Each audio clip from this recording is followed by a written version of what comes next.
Buddy lay quietly in the shelter's enclosure. His eyes were closed, ears pressed back, and the food in his bowl untouched.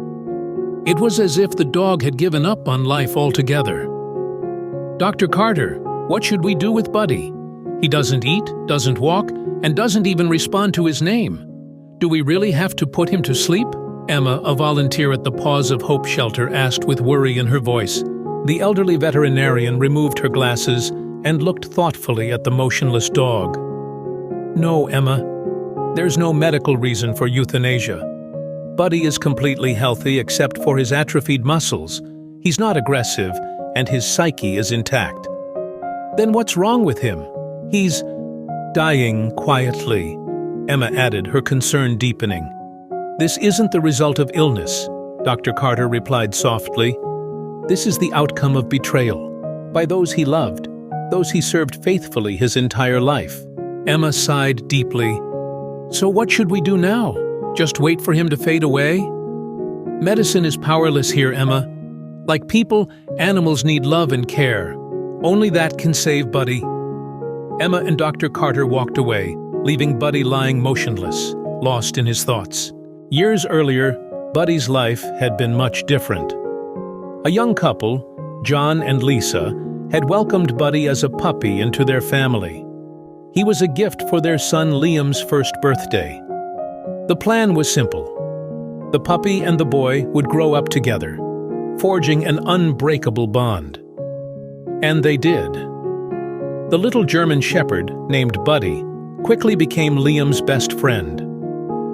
Buddy was loved deeply by the family. He accompanied them on trips to the countryside and stayed close to Liam, protecting him and playing with him every day. A few years later, when the family welcomed a second child, Noah, Buddy took on even more responsibilities. Buddy watched over Noah while he slept, played with him during the day, and ensured his safety during walks with their mother. It was as if Buddy knew how important his role was, and he was proud to be trusted with the care of the youngest member of the family. As time went on, things began to change. Liam grew up, graduated from school, and moved to another city. Buddy felt the absence of his best friend immediately. The family's trips to the countryside became rare, and their walks with Buddy grew shorter. John and Lisa became increasingly busy with their lives. Buddy noticed these changes but couldn't understand why they were happening. Buddy's once joyful greetings were now met with indifference. He would jump and bark with excitement when the family returned home, but instead of laughter and affection, he received scolding looks. The most painful part for Buddy was Noah's growing distance. Once his young companion, Noah now often yelled at Buddy, taking out his frustration and anger on the dog. Buddy didn't understand why his family, whom he loved so deeply, was treating him this way. One day, the family decided they could no longer care for Buddy. John carried Buddy to the car and drove him to the veterinary clinic.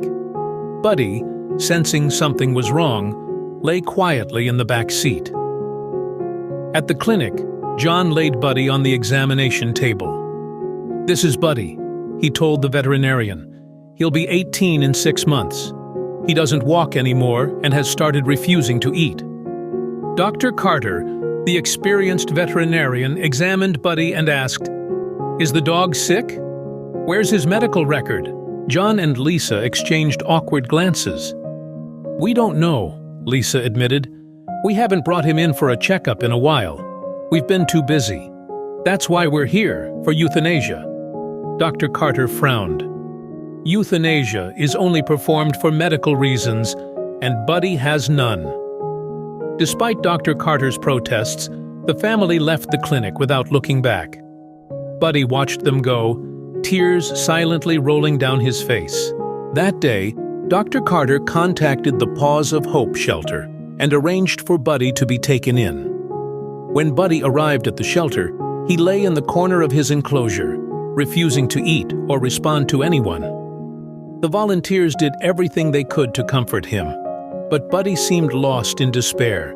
One day, a new face appeared at the shelter. Michael, a professional dog handler and zoo psychologist, came to see Buddy. "Hello, Buddy," he said warmly. "My name is Michael. Let's be friends."